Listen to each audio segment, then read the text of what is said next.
Primero que todo, buenas tardes. ¿Me escuchan en la casa bien? Sí, profe, se escucha. Sí, profe, se escucha. Ya. ¿Dudas de la lectura?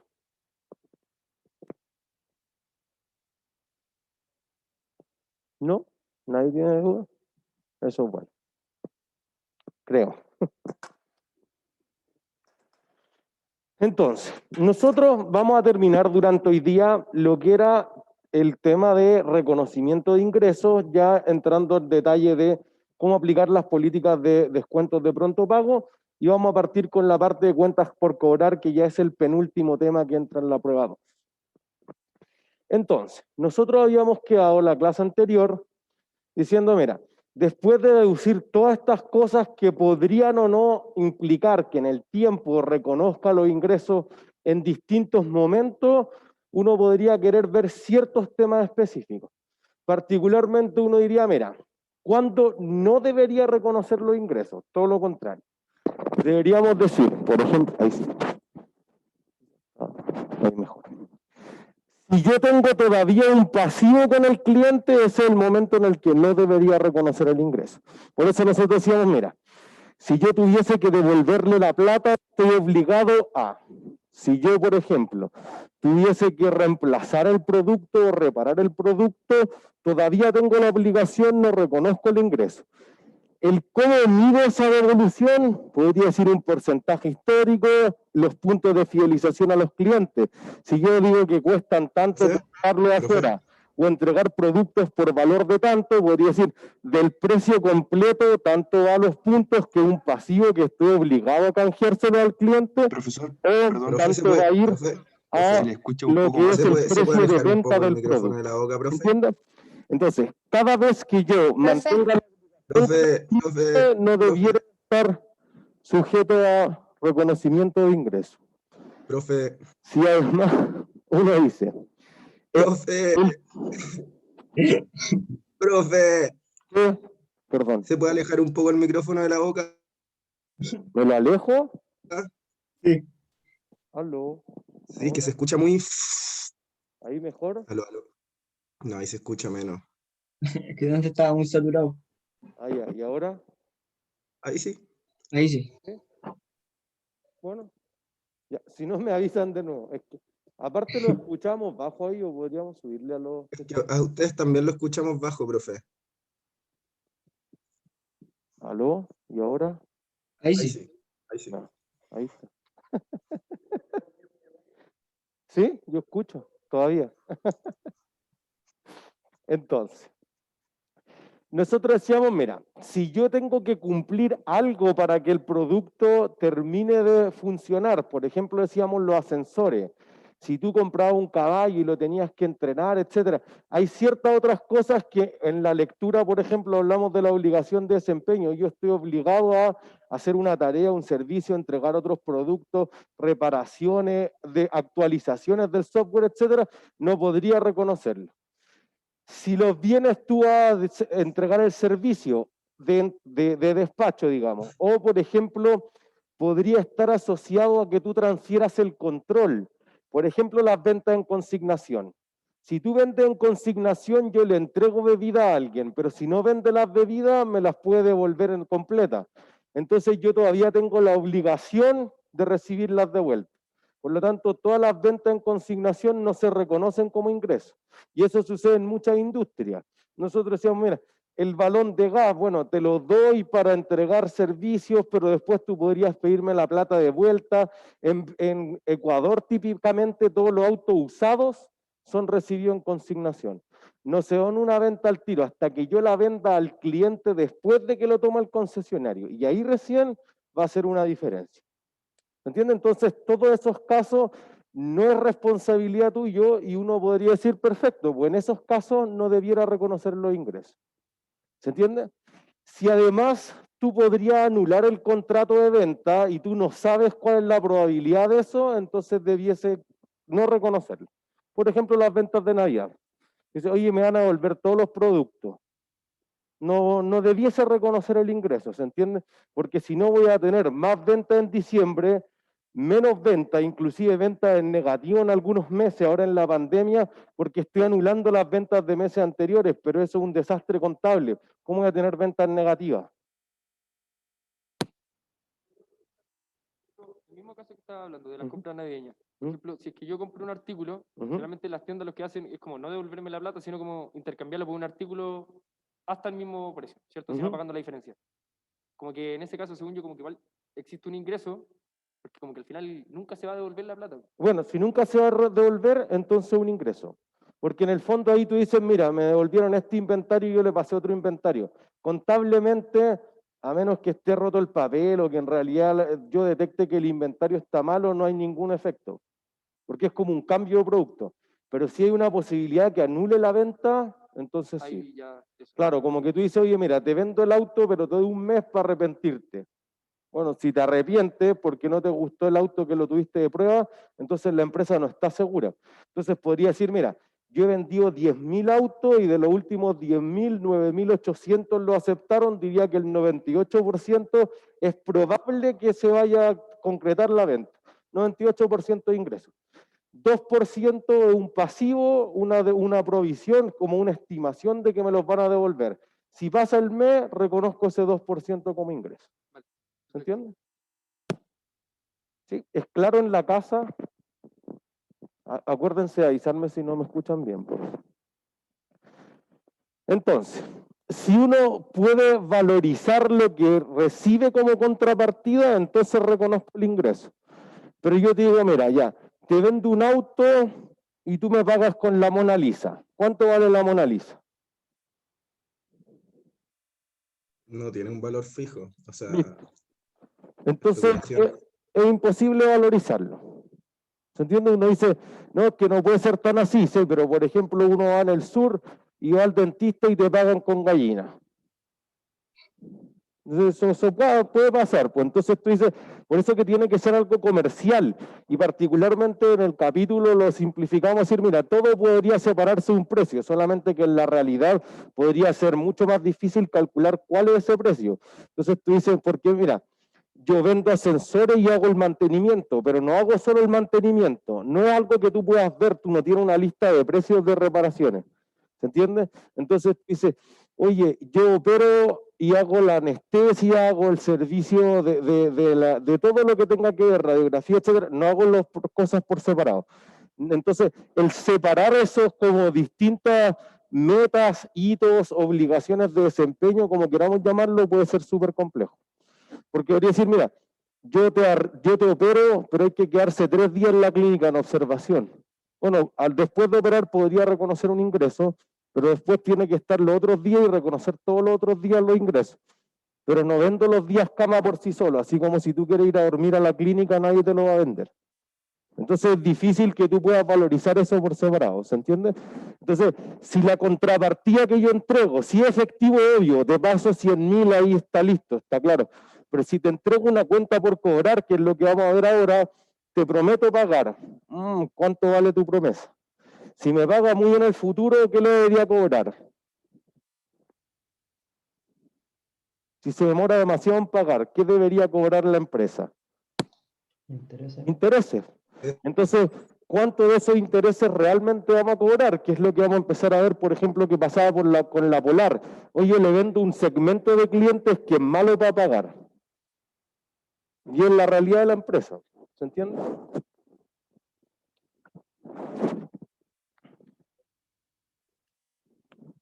Entonces, esos casos jamás debería hacerlo. Si además lo que nosotros decíamos es que tiene que haber una correlación con los ingresos, y la correlación entre costos, la correlación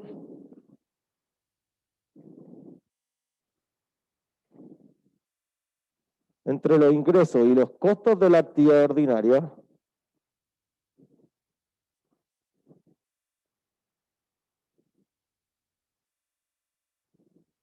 es súper importante. ¿Por qué? Miren, por ejemplo, yo creo que hay dos casos que son muy clásicos de que esto no se ve bien. En los contratos de construcción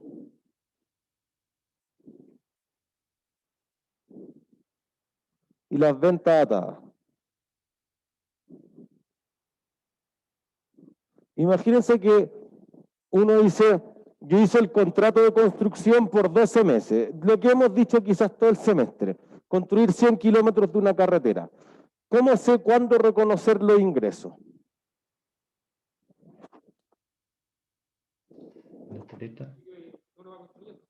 En la medida que voy construyendo, ¿ya cuánto? Digamos que el contrato de construcción era por 1.000 millones. ¿Por 12 meses? ¿Sí? Cada mes se reconoce una onceava parte de Ya una opción le voy a poner. Profe, acá en la casa estamos viendo la presentación, no la pizarra. Perdón, ¿qué cosa? ¿No En ven la la casa pizarra? estamos viendo la presentación. La pizarra, please. École. Gracias. ¿No hay de qué? Entonces, mensualmente.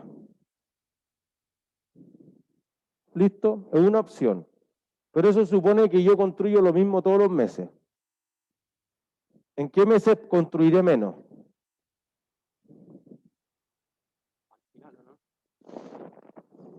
¿no? Digamos, ¿en qué tiempo, en qué estación del año? En el invierno por la lluvia. Entonces podría ser que digan, esto no es proporcional. Entonces alguien podría decir, pero bueno, ¿cuánto eran los costos? Digamos que estos 1.000 millones es el precio. Entonces tú podrías decir, mira, tengo costo por 700 millones. Tengo que ganar un 30% de margen. Entonces esos 300 millones de utilidad parecerían ser suficientes, por ejemplo, para tener sobrecosto. Listo, entonces digo, mira, si esto es enero, febrero, marzo, abril, etcétera, tú vas a decir, ¿cuánto gasté? No he gastado 50 millones de los 700. Ya, eso reconozco. Después en febrero gasté 90 de los 700. Ah, listo. Después gasté 30 de los 700. Porque puede depender de otras cosas. Puede depender, por ejemplo, que los permisos de construcción estén aprobados, de que lleguen los materiales, de que lleguen los trabajadores, que es algo súper importante en la construcción. A veces no llegan los lunes y no llegan y chao. Y nos llegan 2 días y 3 días y tú los podrías echar, pero no hay nadie más. Y listo, entonces si no llegaron, quizás tu avance no es homogéneo. Entonces otra opción es como proporción de los costos. Alguien podría decir, bueno, pero reconozcámoslo por kilómetros. Entonces, si esto era 100 kilómetros, entonces digamos 10 millones por kilómetro. ¿Se entiende? O podría ser por metros cuadrados construidos, o por peso, no sé, o cualquier otra medida. ¿Se entiende? Lo más complejo ya depende de eso, de cómo se hace la estimación. Y quizás eso trasciende este curso. Pero debieran reconocerse a través del tiempo para que haya una correlación entre que yo no reconozca puros gastos, y de repente puro ingreso. Porque si no, parecería que los 300 millones me los gané todos en diciembre, por ejemplo. Y no es cierto. ¿Se entiende?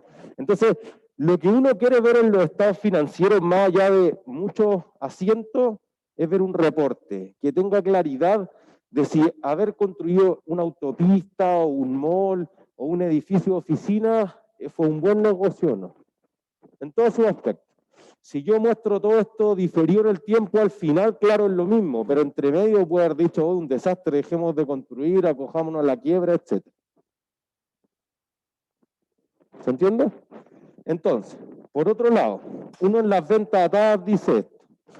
Ventas atadas podría ser perfectamente lo que nosotros decíamos los celulares. Pues mira, yo te prometo entregar el servicio del plan y el equipo por 18 meses de arriendo. Entonces, eso podría ser atado. Tú podrías decir, bueno, el fabricante del celular te prometió además hacer actualizaciones, te entregó servicios de mapa, de asistencia como Siri, de tener acceso a iTunes o cualquier otra cosa. Hay más de un producto y o servicio atado a esto. Entonces uno dice algo de este estilo. Uno diría, mira, pensémoslo con un auto porque es más fácil. Yo te prometo el automóvil. Ya, ¿qué más te voy a, para que sea atractivo comprar un auto hoy en día? ¿Qué más te ofrezco? Un seguro o una garantía. Ya, los seguros, ¿qué más? Mantención. Las Muchísimo. mantenciones, listo. ¿Qué más?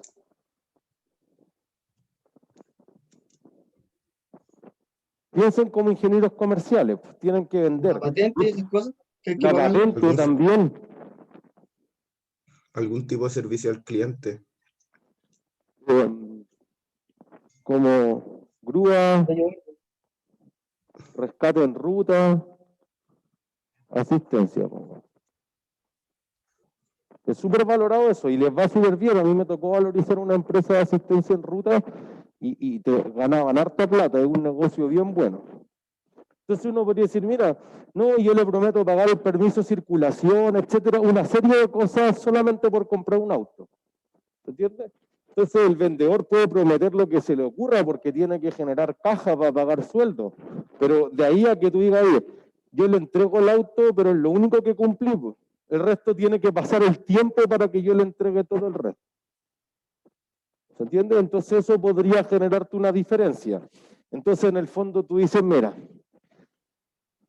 y esto pasa mucho, solo voy a considerar el automóvil con las mantenciones. Perdón, alguien en la casa iba a preguntar algo, ¿no? No. Digamos que yo dije esto. Entonces uno dice, mira, las mantenciones por separado costarían 200.000 cada una. Y digamos, cada 3 meses. Y el automóvil lo vendería en, no sé, 8 millones. ¿Sí? Entonces uno dice, mira, lo típico que hace la empresa es algo así.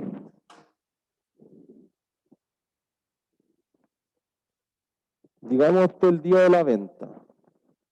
Este es 3 meses, 6 meses, 9 meses, 12 meses. Pensémosle un año nomás, pero podría prometer mucho más. Entonces, ¿cuánto deberían ser tus ingresos el día de la venta?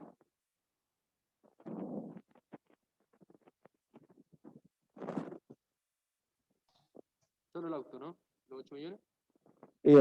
Pero vendí el auto por separado, quizás deberíamos decir, mira, todo el paquete lo vendí por 8 millones y medio.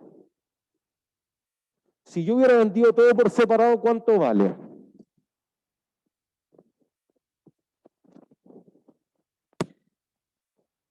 $8.800.000, perfecto.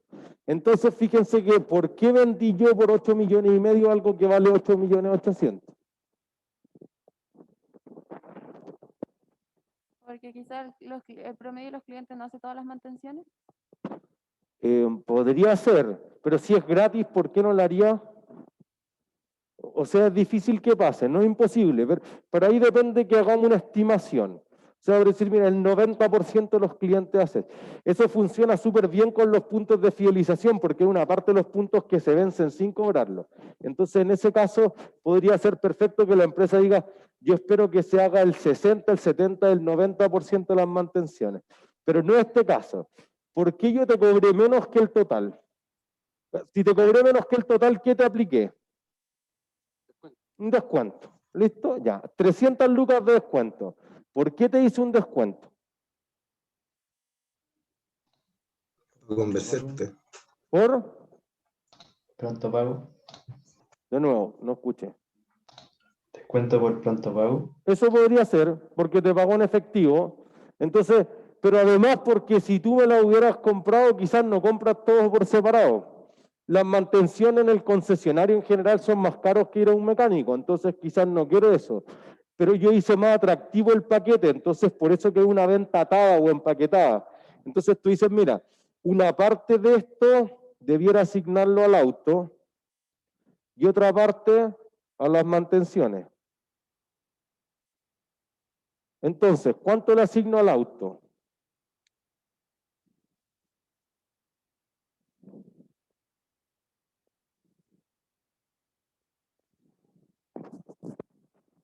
¿Alguien se le ocurre? Sería 8 millones menos 150. 8 millones menos 150 porque eran 300.000 pesos como pronto pago. Ah, como que lo dividamos en dos, pero ¿qué es lo más valioso de las dos cosas? El auto, ¿no? Pero suena como una buena idea. Entonces, en el fondo, uno debería decir, mira, el auto por separado vale 8 millones de los 8. Y entonces digamos que eso más o menos es el 90%, número grueso. Y las mantenciones valen 0,8 millones de los 8,8. Y eso es más o menos el 10%. Entonces, si uno lo hace proporcional a lo que valdrían por separado, uno dice ya, el 90% de esto, digamos 7.650.000 es para el automóvil y lo restante va a ser para las mantenciones. ¿Se entiende? Entonces eso va a absorber el automóvil y las mantenciones algo proporcional en cuanto a los descuentos. Entonces eso haría una diferencia significativa. Obviamente el número es levemente distinto, ¿sí? Pero ahí uno diría, tendría que reconocer esto.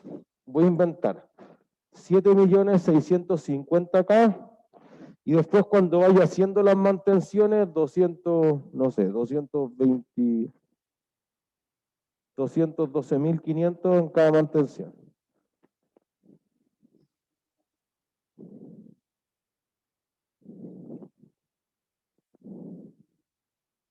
Ya. Al mismo tiempo, yo tendría estos ingresos correlacionados con los costos. Entonces diría, mira, el auto me costó 7.100.000, las partes y en la mano de obra que ocupé acá fueron 70, acá fueron 110, acá fueron 90 y acá fueron inventos, 30. Fueron cambiando porque todas las veces tenía que gastar las pastillas de los frenos, le cambió aceite, el filtro, no sé, lo que sea. ¿Sí? Esto es lo correcto. Eso no es lo que hacen los concesionarios automotrices. Y yo he tenido peleas importantes con los gerentes de control de gestión, etcétera, que dicen no. Mira, aquí 8,5 millones. Y si yo reconocí todo ahí, ¿cuánto reconozco acá?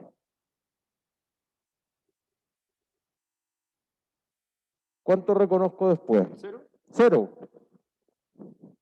Y acá 0.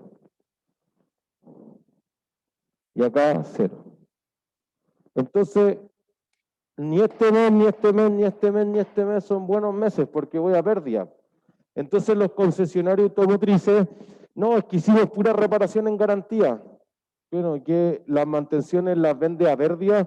No, pero es que nadie pagó. Bueno, un problema de pago, de flujo de efectivo. No es un problema de ingreso. Solamente que aquí estoy sobreestimando los ingresos y aquí lo estoy subestimando. Entonces, fíjense que estos costos dejan de tener relación o correlación con los 8,5 millones. Y entonces ahí cualquier estado de resultados que vea un desastre. ¿Se entiende? Por eso que es súper importante que los costos y los gastos tengan correlación con el tiempo, porque si no, sería un desastre. El flujo de caja seguro que sí puede tener otras cosas. Puede decir, oye, la aerolínea vende anticipadamente, pero lo entregan 6 meses, 9 meses, quizás ¿cuándo los pasajes? Perfecto. Pero podría ser que si tú tienes una correlación distinta en los ingresos y los costos, entonces es un desastre. Y ahí, profe, todas esas como mantenciones en el fondo irían como provisiones por mantención. Eso, tal cual. Ingresos recibidos por anticipado, si quieren.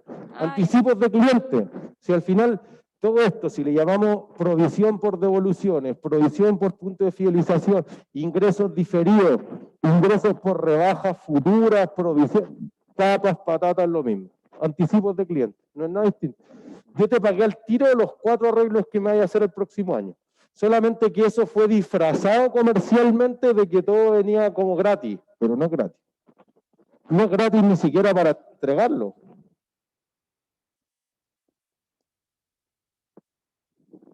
¿Se entiende? Creo que no entendí eso último. ¿Los costos asociados los reconocerían como, al final, como una disminución de anticipo de cliente? ¿O qué reconocería como anticipo de cliente? O sea, mira, hagamos los asientos. Quizás los asientos pueden ser clarificadores. Ya, en un inicio te entra efectivo por 8 millones y medio.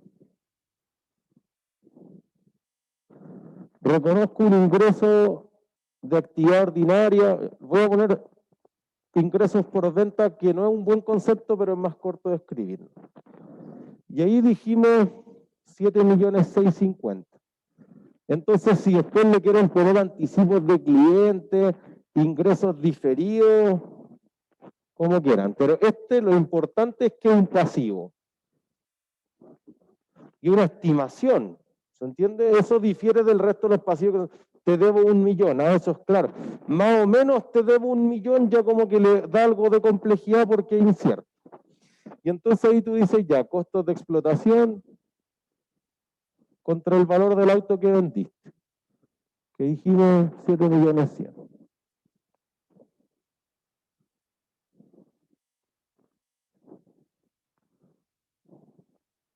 Entonces, digamos, esto fue en la venta.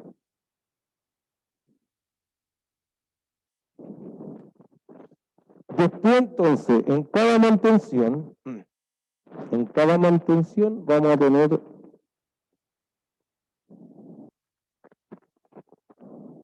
reduzco el pasivo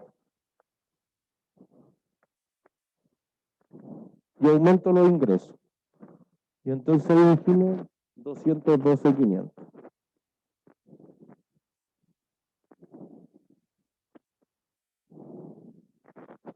¿Se entiende? Bueno, y obviamente tiene los costos de los materiales, etcétera. Entonces, diríamos costos de explotación contra los inventarios que entrego y contra remuneraciones por pagar. Entonces, voy a inventar, pues cualquiera dijimos 70. Entonces fueron partes por 20 y le pagué a los mecánicos, o le debería pagar 50.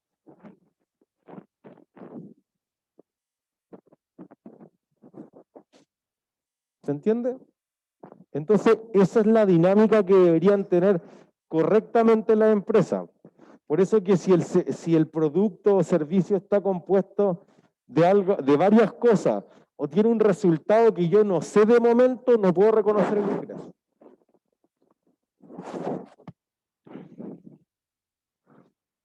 ¿Se entiende? La incertidumbre está en que alguien lleve el auto al mecánico. Si nunca lo lleva, entonces hacemos esto.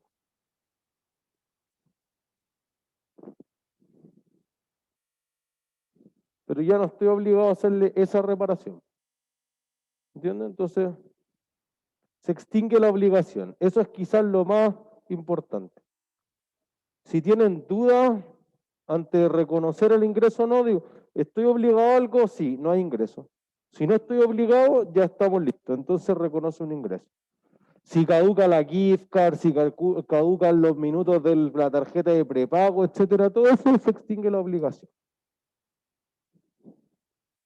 Esa es la lógica.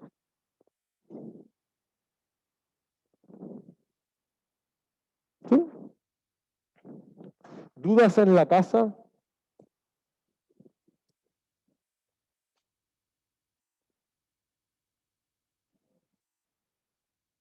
¿No?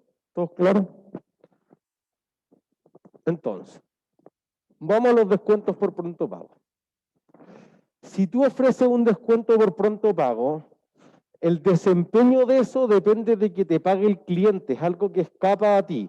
Si tú prometiste los puntos, también el cliente tiene que venir a cobrarlos, pero tú sabes cuánto te van a costar. En este caso podría ser incierto en que tú dices, mira, yo vendo normalmente y se demora 30 días, 60 días, 90 días, lo que sea.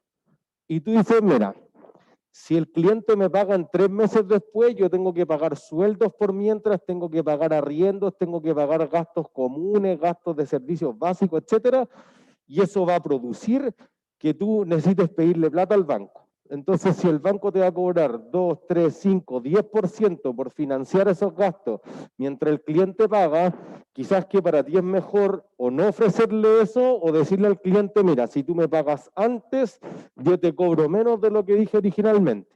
Entonces, la política normalmente, por ejemplo, si dijera 3.10 N30 significa que te ofrece un 3% de descuento si pagas dentro de los 10 primeros días.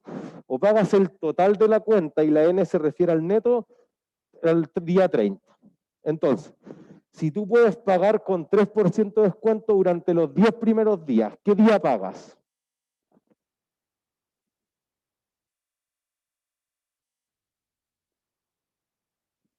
¿Qué día creen que paga?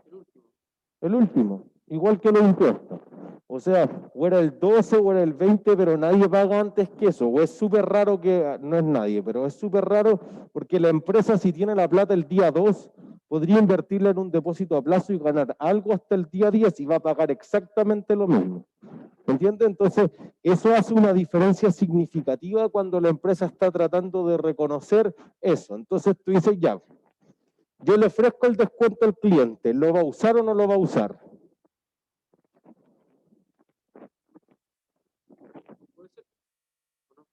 Bueno, yo digo de 100. ¿El cliente podría pagarme 97 o podría pagarme 100? ¿Cuánto es el ingreso?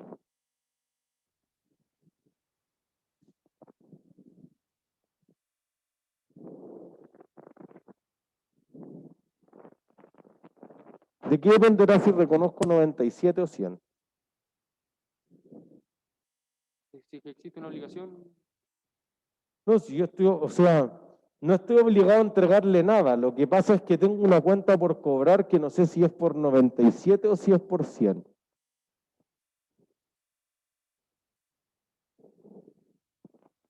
¿Se entiende? Y ahí el problema. Entonces uno dice, mira, es simple. Miremos lo que ha hecho históricamente. Si lo más normal es que históricamente ocupe el descuento por pronto pago, que es una política que vamos a llamar el precio neto, yo reconozco la cuenta sin el descuento. Si el cliente nunca ocupa el descuento por pronto pago, entonces me paga los 100 y no los 97, reconozco el total. Pues eso es algo que vamos a llamar la política del precio bruto. ¿Entiendes? Entonces, que sea habitual o regular utilizar el descuento, precio neto. Si no es habitual utilizarlo, el precio bruto. Entonces, fíjense. Tú le vendiste al cliente y dices, sí, él ocupa regularmente el descuento. Entonces vamos a tener de ese descuento 97 de ingreso. ¿Qué sería lo raro que ocurriera si el cliente generalmente lo utiliza? ¿Qué caso sería lo raro? ¿Cuándo paga el cliente? ¿Al día o al Que no final? lo utilice ¿Qué? al final. Al final, que no lo utilice, Al toda la final. razón. Entonces lo que uno dice es, bueno, si el cliente no lo utilizara, me va a pagar 100 y yo reconocí que la cuenta por cobrar era por 97. Entonces tenemos un problema. Esos 3 extra que te van a llegar, ¿qué son?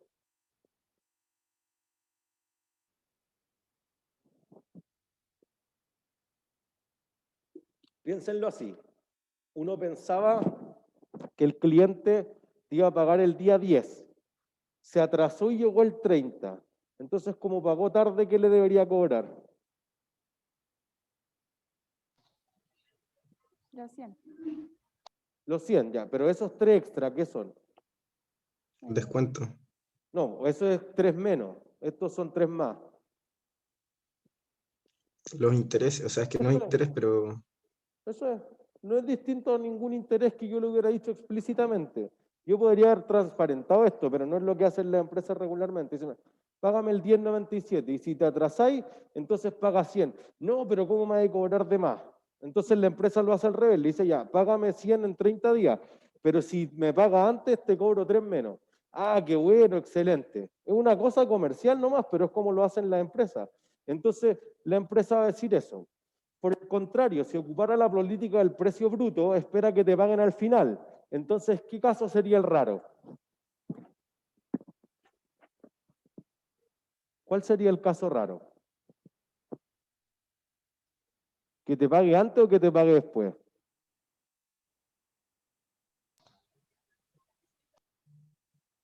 Si ocupo la política del precio bruto, yo espero que pague al final.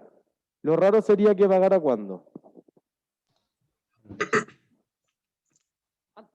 Antes, listo. Entonces uno va a decir, ya, yo esperaba que me pagara 100, y el cliente solo me pagó 97. Esos 3 menos, ¿qué son para la empresa? Eso. Pero, ojo, no es un gasto por podríamos llamarlo así, es un gasto, ya, eso es súper importante. Pero fíjense, que si el cliente me pagaba al final, yo tenía que ir a pedir plata para financiar las operaciones, los sueldos, los arriendos, etc. ¿Dónde hubiera ido a buscar la plata? Al banco, Al banco. ¿Y el banco qué me hubiera cobrado? me interesa. Intereses. Entonces, cuando el cliente te paga antes, tengo un gasto financiero o gasto por intereses. Cuando el cliente te paga más tarde de lo que tú esperabas, entonces tengo un ingreso por interés. Y esa es toda la ciencia. ¿Se entiende? Entonces, lo que uno trata de evaluar es decir, mira, me van a cobrar el 3% extra sobre el 97%. Entonces, hay un 3,09% en que yo financio al cliente. Si yo pudiera ir al banco y el banco me ofrece menos de 3,09%, le pido la plata al banco. Si el banco me cobra más del 3,09%, entonces no le pido la plata al banco y le pido la plata al cliente. Esa es la lógica financiera en el fondo para saber si se va a hacer o no. ¿Sí? Entonces pongámosle número para cerrar el tema. Digamos que vendiste 1 millón neto de IVA y las condiciones antes descritas, o sea, 310 N90. Tengo un margen bruto de 50. Entonces el costo de la venta es 500.000.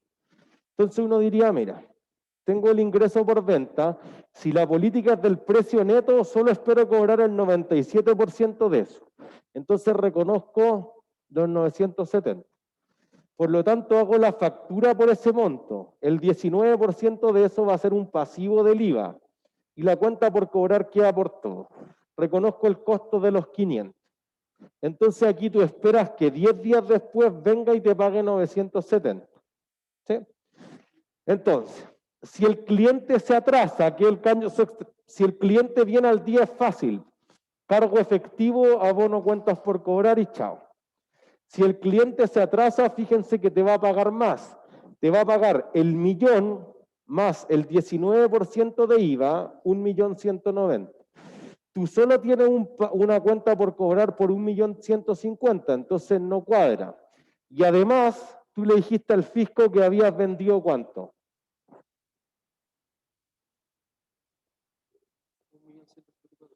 Ya, pero neto de IVA. 970. 970. Y ahora tú no le vendiste 970, pues ¿cuánto le vendiste al cliente? 1.100.000. 1 millón. Le cobraste 30 extra. Esos 30 extra tengo que hacerle una nota de crédito o de débito, dependiendo en qué lado estoy, en la compra o en la venta, para reconocer que gané más plata. Y por eso que el 19% de esos 30 es lo que falta para llegar al 1.190.000. ¿Se entiende? Entonces yo esperaba recibir el 97%, me pagaron el 100%, los 3 son los ingresos por intereses que decíamos. Y le aplico lo mismo de IVA, en este caso, una nota de débito, porque aumenta el débito fiscal. ¿Sí? Pensemos en el otro caso. Si yo pensara que es la política del precio bruto, yo le esperaba cobrar el millón, más el IVA con los costos. Listo. Clásico a 120. Lo raro sería que me pague antes. Si me paga antes, entonces ya sabíamos que me iba a pagar eso, 1.154.000, que es el 97%. Entonces, fíjense, como yo tengo una cuenta por cobrar, que tengo 1.190.000 y solamente me va a entrar caja por 1.154.000, la diferencia es que tomé esos 30 de gastos y el IVA va a ser ahora una nota de crédito, va a disminuir porque en realidad te pagaron menos y es como que yo le hubiese aplicado un descuento. ¿Se entiende? ¿Es claro para todos en la casa? Sí, profe.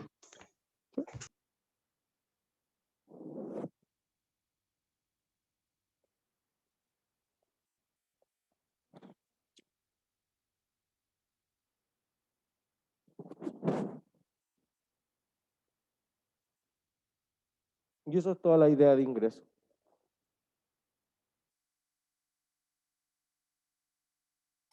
¿Sí?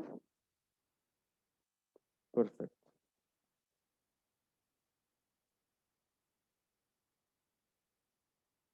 Ahora usamos esto. Perfecto. Nos pasamos entonces al problema con la cuenta por cobrar.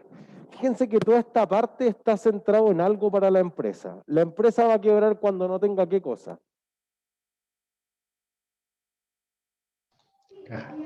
Caja. Listo. Eso es. Entonces, si la empresa no tiene caja o tiene poca caja, está ilíquida, está corta de caja, uno diría, ¿qué puede hacer? Bueno, puede hacer varias cosas, por ejemplo, ofrecer descuentos por pronto pago, podría empezar a hacer venta atada, entonces todo ronda entre que quizás el flujo de caja no es lo mismo que la utilidad o que los ingresos que tiene la compañía. Entonces, una parte de eso es administrar súper bien tu cartera comercial, las cuentas por cobrar que quedaron cuando tú hiciste las ventas.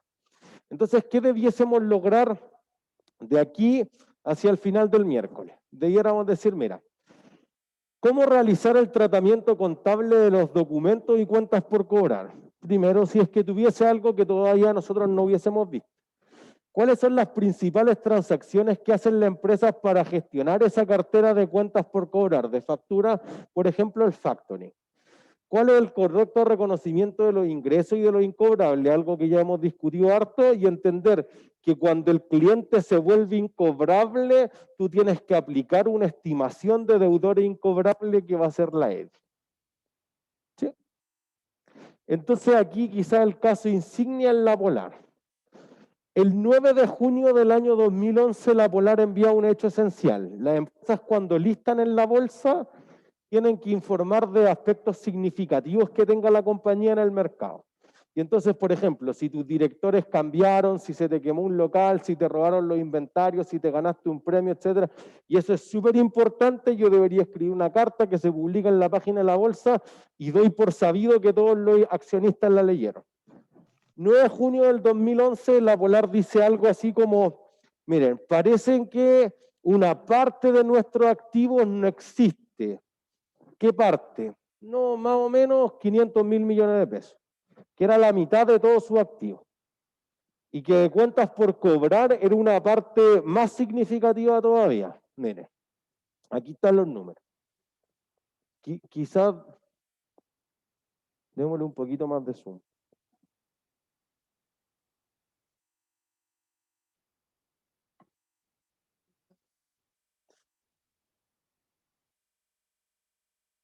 Fíjense. Aquí están los estados financieros. A la derecha, el 31 de diciembre del 2010, y este es el más cercano, 31 de marzo del 2011, que esto fue cuando tuvieron que ir directamente a explicar al Congreso y todo qué había pasado. La empresa el 31 de marzo tenía cuentas por cobrar de corto plazo por 415.000 millones. Y por el otro lado tenía cuentas por cobrar de largo plazo de 219.000 millones. Al 31 de diciembre del 2011, ellos avisaron, mira, parece que unos clientes no nos pagan hace rato, deberíamos volverlo incobrable. Eso fue en junio. Su siguiente estado financiero, que alguien pudo certificar que las cifras eran válidas, porque esto tiene que estar auditado, decía esto. Tengo cuentas por cobrar de 105 en el corto plazo y tengo de 26 en el largo plazo. O sea que fíjense, tengo 126 y antes tenía 619. Entonces, o 625, ahí está el número más exacto. Entonces la Polar había borrado 500.000 millones de sus balances. ¿Cómo desaparece la mitad de su balance? Porque fíjense que aquí tenía 900.000 millones de pesos en activo, 892.000. Entonces, se evaporó. ¿Cómo te pasa eso? ¿Cómo me doy cuenta de un día para otro que los clientes no me van a pagar?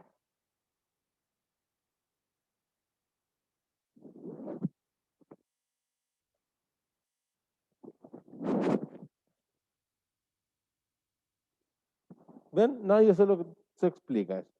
Porque uno puede decir, mira, con el tiempo le fuimos prestando unos clientes que tenían un comportamiento extraño, empezaron a quedar cesantes, etcétera. Pero tú dices, oye, el 2011 no pasaba nada, la crisis subprime ya había pasado, no era la pandemia, no era la crisis de la deuda soberana de Europa. Entonces uno dice, ¿cómo pasó eso? Bueno, primero que todo, ¿por qué la Polar tendría cuentas por cobrar de largo plazo? Que fíjense, las cuentas por cobrar en el 71% de sus activos. ¿Por qué tiene cuentas por cobrar de largo plazo?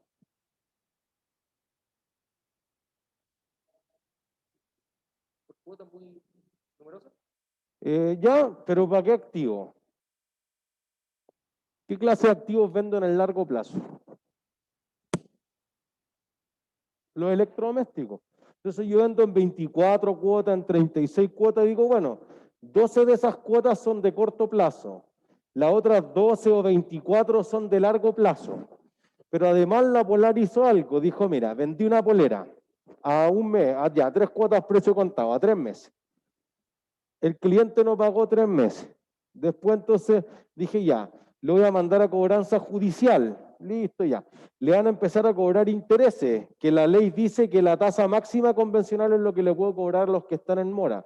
5% al mes. Entonces hagámoslo simple, 60% al año. Ya, listo.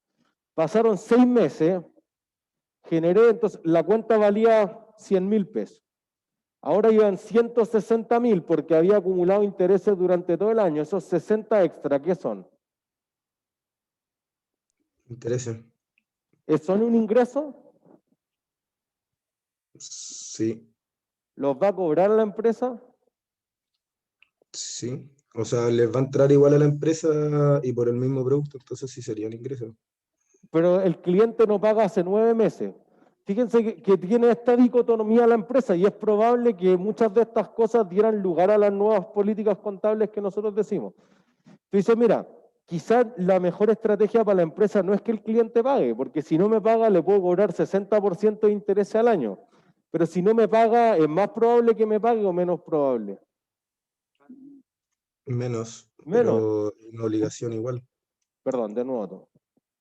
O sea, es menos probable que te pague si es que no te ha pagado en todo el año, pero sigue siendo o sea, una cuenta o sea, una cuenta por cobrar de la empresa. ¿Sigue siendo o no sigue siendo? Sí, sigue siendo. Porque Otro tiene tema es si te la capacidad de van a generar terminar beneficio pagando, ¿no? económico. ¿Qué? ¿Tiene capacidad de generar beneficio económico? Es que debería, pero otro tema es si es que te lo va a generar o no. No, pues que ese es el tema. Porque en principio nosotros decimos, sí, es que el cliente, sí, pero ahora ya tengo una evidencia importante de que el cliente no contesta el teléfono, no estaba en la dirección que dijo, el nombre era falso, la cobranza judicial no funciona, etcétera. Entonces ya tengo un comportamiento de pago que uno dice, oye, el 100% de las ventas jamás, a crédito, jamás va a ser cobrable. Tú dirás el 95, el 90, si tienen buen comportamiento de pago.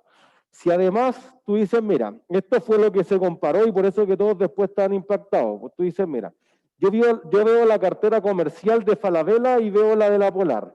¿Quién tendrá mejores clientes en el sentido de la probabilidad de que te paguen? Falabella, ¿Por qué?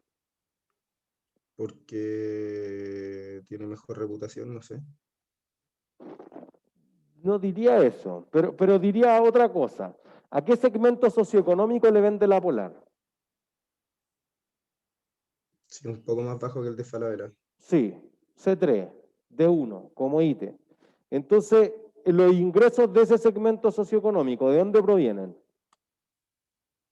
De clases más bajas que las de Falabella. Bueno, de clase más baja, pero ¿con qué vive es el ingreso de esa familia mensualmente? Menor que el de Falabella. Es menor, pero ¿de dónde sale? ¿Cómo dónde sale? ¿Cómo en qué trabaja? Ya del trabajo, listo, eso. El segmento al que atiende a Falabella, que quizás está más cerca de la BC1, quizás no todo viene del trabajo, puede provenir de inversiones, de arriendo, de intereses, de otras cosas su ingreso. Entonces, el segmento ABC1 está menos expuesto a volverse incobrable que el segmento C3, D1, etcétera. Por eso que, por ejemplo, ITES, Tricot, la Polar deben hacer una estimación por deudor incobrable más alta que lo que hace Falabella quizá o París. ¿Por qué? Porque le prestan un segmento socioeconómico que es más complicado de cobrar. Y entonces una parte de eso se te va a caer, son cuentas incobrables. ¿Entiendes? Pero la Polar lo hacía al revés, hacía menos que todo. El que menos hacía incobrable. Y entonces además empezaba la crisis subprime y si empieza una crisis, ¿se volverán más cuentas incobrables o menos? No. Más. Más. Y entonces todos subían, Falabella empezaba al 11%, el 12%, Ripley ya iba como en el 15% y la Polar bajaba de 10 a 9%, a 8%. Entonces no tenía ningún sentido. Hasta que un día tuvo que decir, ¿sabéis que ya no da para más esto? 500.000 millones no están en el balance. ¿Se entiende? La empresa supo de un día para otro que esos clientes no le iban a pagar o tenían una evidencia anterior.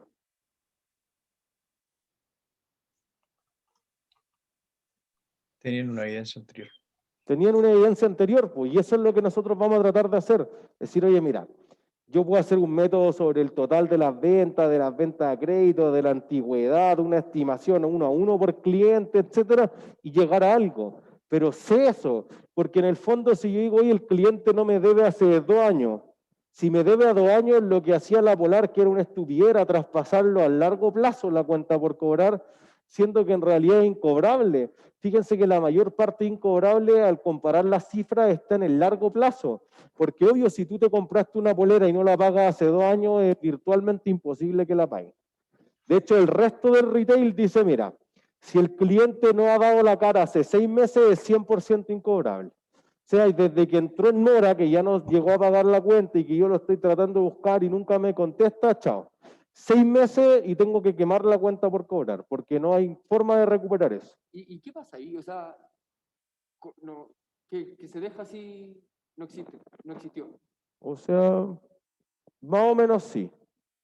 Similar Porque al perro muerto. tu opción es perseguirlo. Pero no sé si la empresa va a querer perseguirlo. Como que depende un poco. Perdón, alguien en la casa decía algo. Es lo mismo que el perro muerto cuando hay a los restaurantes. Sí, claro, te puede salir persiguiendo, pero puedo perder a 5 clientes más alguien que trabaja de mesero o mesera. Entonces podría ser complicado. Pero, por ejemplo, a nosotros nos pasó...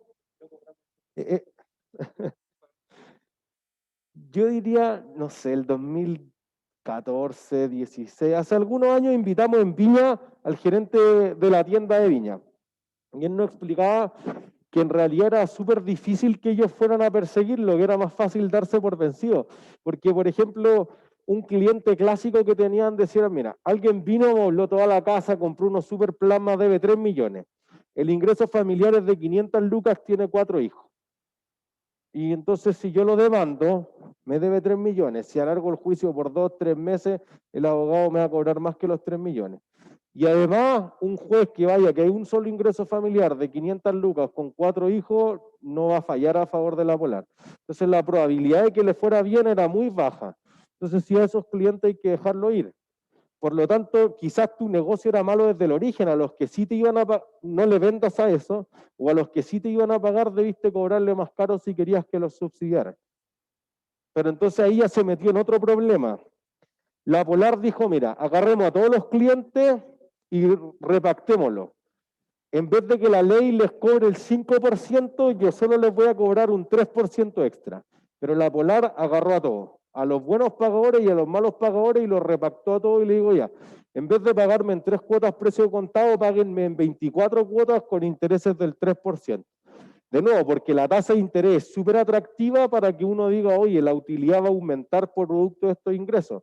Pero metiste a muy buenos pagadores, y como un prototipo de muy buen pagador era típicamente una familia que enviaba por primera vez al hijo a la universidad, y ¿qué era lo que iba a comprar a la Polar? Un computador, por ejemplo, para que estudiara.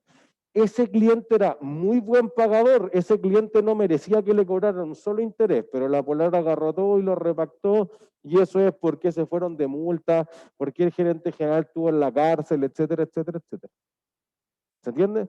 Entonces, tú no tienes que sorprenderte de esto. Por eso es súper importante relacionar esto con los ingresos. Porque uno diría, mira, yo le vendí a alguien que me debía 1.000 y no me pagó. ¿Qué hago con esos 1.000? Un gasto nomás. O ¿Es sea, un gasto? es que si no te lo van a pagar, sí sería un gasto. Ya, pero vayamos a la definición de gasto. Un gasto, una disminución del activo o un aumento del pasivo que no se explica por un retiro de los accionistas. Es una disminución del activo esto, pero ¿generó los beneficios que yo esperaba? No. No, porque fíjense que cuando nosotros contabilizamos una vez, decimos, sí, pues que yo le entregué las partes del auto, o le entregué el auto de plano porque me pagó, po. Acá tenía una cuenta por cobrar que no me pagó. Pero eso es sí o sí una sorpresa para la empresa. ¿O la empresa ya sabía que eso podía pasar? Ya sabía. Y como ya sabía, debió haber estimado algo, que la estimación quizás no es la realidad, si la contabilidad no es perfecta, lo dijimos el día 3, pero eventualmente debía haber dicho, oye, el 10, el 15, el 20% de los clientes se van a caer, o el 70% de los clientes se va a caer. ¿Se entiende? Una cosa ridícula, le vendiste a pura gente que nunca te va a pagar. Y esto uno dice, pero esta es una estupidez, nadie puede volver a hacer esto. Bueno, la caja de compensación, la Araucana, lo volvió a hacer el 2015.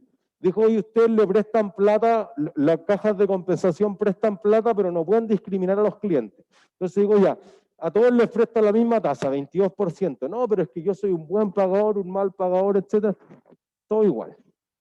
Entonces uno dice, mira, si yo le presto plata, sabré cómo se llama. Ya la caja de la compensación la Araucana no tenía idea cómo se llama el cliente. ¿Quién hace eso? Bueno, una caja de compensación, pues, porque la caja de compensación es una institución sin fines de lucro. Entonces, ¿en serio cree que está dando un crédito social, particularmente como a los mayores de edad? Muchos de los que tienen clientes son personas jubiladas, que tienen préstamos, perdón, son de personas jubiladas y se le estoy haciendo un beneficio, entonces seguro que me va a pagar de buena voluntad si los abuelitos no se van a escapar. ¿Quiénes no se van a escapar? No sé. O sea, si llegan a pagar 10 personas o 1000 personas, tú no sabes porque no existían sus sistemas a quién le habían prestado plata. No eran 200 lucas, eran 5 millones, 2 millones, montos significativos. Entonces uno dice, oye, pero esto es igual a la Polar. Va a tener que dar de baja una cantidad de cuentas por cobrar que es la mitad de tu balance.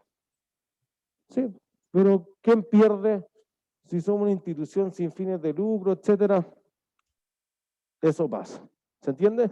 Entonces lo que es erróneo es contabilizar lo incobrable como un gasto, porque no es un gasto.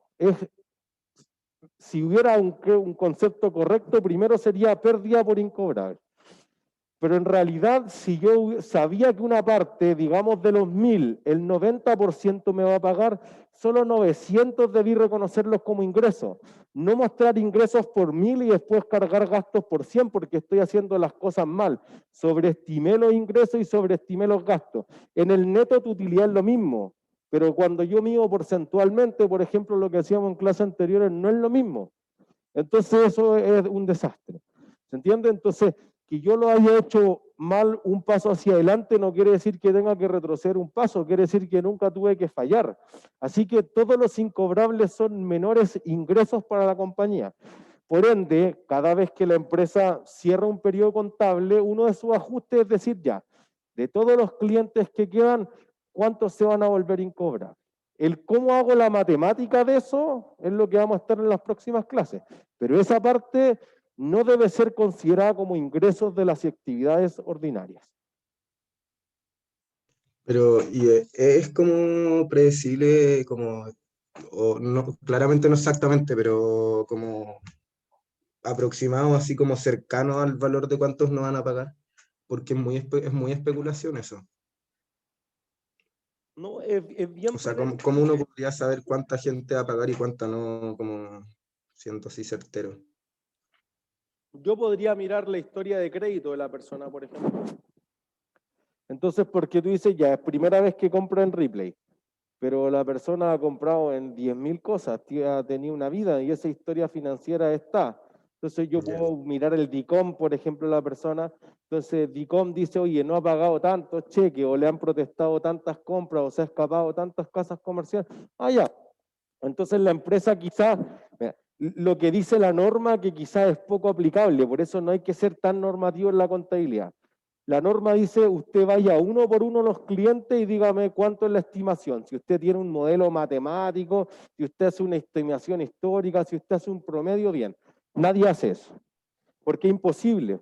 tú eres Falabella y tienes 4 millones de clientes, aunque tenga un ejército de personas, es súper difícil. Y traquear eso, imagínense los datos que necesita para estar mirando el comportamiento de 4 millones de personas, de llamarlo, de revisarle el DICOM, operativamente imposible. Entonces dicen, mira, yo tengo una clasificación de riesgo. Tengo un cliente AAA que es el mejor posible, este nunca le ha fallado a nadie. La probabilidad de que no me pague ese es 0,5%. Tengo un cliente que es AA, es súper bueno, pero podría caerse en un 2%. Tengo un cliente que A, y entonces uno mira ciertos indicadores y dice, este cliente es clasificado acá, y entonces le doy esto. Igual que lo que hacen los bancos para otorgar un préstamo. Al final, si yo reconozco menos ingresos, igual sigo pagando los mismos impuestos, ¿no? O igual pago menos impuestos. No, pues. Porque al final la boleta igual queda emitida por el precio que me debería haber pagado. Sí. Bueno, por eso que dijimos, ¿se acuerdan que hablamos de una partida que se llama impuestos diferidos? Que el fisco decía A, yo digo B. Bueno, los incobrables nunca existen para el fisco. Por eso el fisco dice agote todos los medios posibles de cobro. Y que eso persiga, lo mande un sicario, llene los abogados, es imposible. La empresa nunca va a hacer todo eso porque es tonto. Económicamente es tonto, es mucho más caro perseguirlo que dejarlo ir. Entonces, como el fisco va a reconocer los 1000, pero tú vas a reconocer los 900, esa es una de las principales categorías de impuestos diferidos en todo el mundo, no solo en Chile. ¿Entiendes? Entonces, eso va a ocurrir. O sea, el fisco igual te va a decir, tú vendiste 1000. Si no te pagó, es un problema tuyo, pues a ti te gusta hacer negocios con esa persona, no es un problema mío. Entonces, si se vuelve incobrable, los impuestos que tenía que pagar pasan a ser un gasto o menor ingreso para la empresa, porque igual los va a tener que pagar. Entonces, ¿por qué reconocer los ingresos? Porque los ingresos son la base. La empresa cuando hace la planificación y dice, oye, abramos otro local, expandamos esta línea de negocio, etcétera, debe reconocer los ingresos porque sobre los ingresos proyecto los costos, los gastos, las remuneraciones que va a tener. Entonces, si existe esa cierta probabilidad de default, de que te falle, de que haya un no pago, entonces debería incluirlo. Por eso nosotros decíamos, mira, a los ingresos de actividad ordinarias quítale todo esto. Y eso es lo que vamos a reconocer como ingreso. Si quisieran hacerse una cuenta T, quizás tengo las ventas brutas, menos todas estas cosas, y con eso uno llegaría directamente a lo que va a tener la empresa como cuentas por cobrar. Y entonces, para cerrar la clase, si tú tienes una cuenta por cobrar, que hay una probabilidad que vamos a estimar la próxima clase de que no te pague, pero tú necesitas la plata ahora ya. Una opción es ofrecer un descuento por pronto pago. La otra opción es hacer factoring. El factoring es que tú le vendas esa factura al factor, que podría ser un banco, que podría ser una empresa no bancaria. Y entonces tú dices, mira, si yo tengo una factura que dice que me van a pagar 1 millón en 3 meses más, ¿cuánto me anticiparían ustedes por esa factura?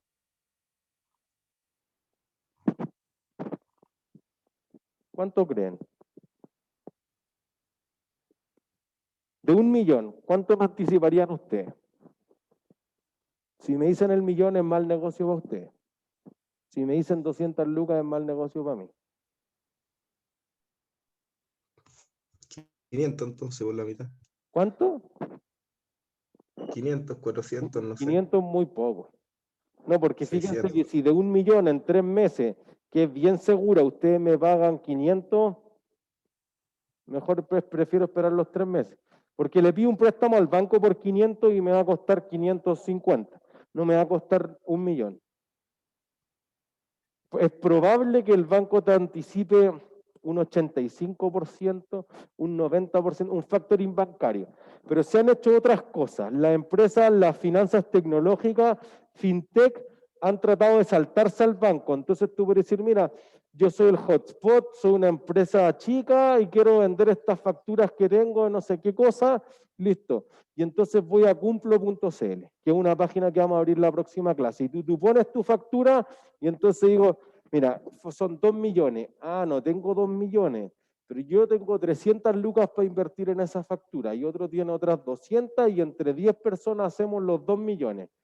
Y entonces yo puedo ver el historial de pago. Por eso aquí la estimación histórica es lo que más normalmente se hace y es como que le ponga likes. oye, has licitado 500 facturas y ha pagado a tiempo 493. Entonces tiene un historial de pago súper bueno. Entonces, mientras mejora como ese historial de pago, bajan las tasas para la empresa. Cuando el historial de pago es más malo, dice, oye, ha pagado tarde la mitad de las facturas, entonces le cobran tasas más altas. Y entonces, además, y ahí van a hacer algo que nosotros vamos a mostrar como confirming la próxima clase. Tú dices, oye, yo soy el hotspot. ¿Quién es el hotspot? Pero le vendí al Metro, o le vendí a Codelco, o le vendí a una empresa gigantesca, a Copeco, a Falabella. Entonces quizás el riesgo de crédito no es del hotspot, es de Codelco. Pues entonces yo puedo ocupar el nombre del cliente para garantizar. Entonces lo que estoy haciendo en el fondo es pedir un préstamo y te dejo de garantía, de respaldo, de colateral la factura. ¿Entiendes? Esa es una de las formas que la empresa va a poder conseguir el efectivo antes de tiempo si es que su modelo de negocio implica que todo el rato esté teniendo que vender a crédito. ¿Sí? ¿Dudas? ¿No? Podría. ¿Dudas en la casa? ¿Más? Partimos la próxima clase con eso. O sea, pero yo vendo la factura. Entonces, como la factura hizo 1 millón, se la vendo al banco por 900 y me queda la plata antes. Pero después el banco es el que la cobra. ¿Podría ser o no podría ser? Por eso que la próxima clase partimos con Pero eso. facturas pensándola todo el rato como esa, como al final, yo como empresa compro algo que al final de 19% de IVA a crédito, pam, pam, todo eso. Eso, tal cual. Por eso que el negocio del banco podría ser comprar las facturas más barato. La compro por 900, le cobro al cliente de la otra empresa 1 millón y listo, y me gano esos 100.000. No y esos son intereses implícitamente en el fondo. ¿Se entiende? ¿Alguna duda en la casa? Profe, Antonio. es una pregunta, pero no es de la materia ahora, sino que de la lectura para mañana del capítulo 6, Ujú, que en el metacurso VIP sale un PDF que son 46 páginas, ujú. pero en nuestro curso tiene 14, entonces es el de 46, ¿cierto? Sí, el de 46. Ah, perdón, el que está en nuestro curso era la primera versión del año pasado. No, ese no es. Sorry, lo voy a borrar. No ¿Cómo? es el que está en el metacurso que posteé el miércoles como a las 3 de la mañana. Ya. Eso. Listo, nos vemos en la próxima clase. Chau, chau. Chao, profe.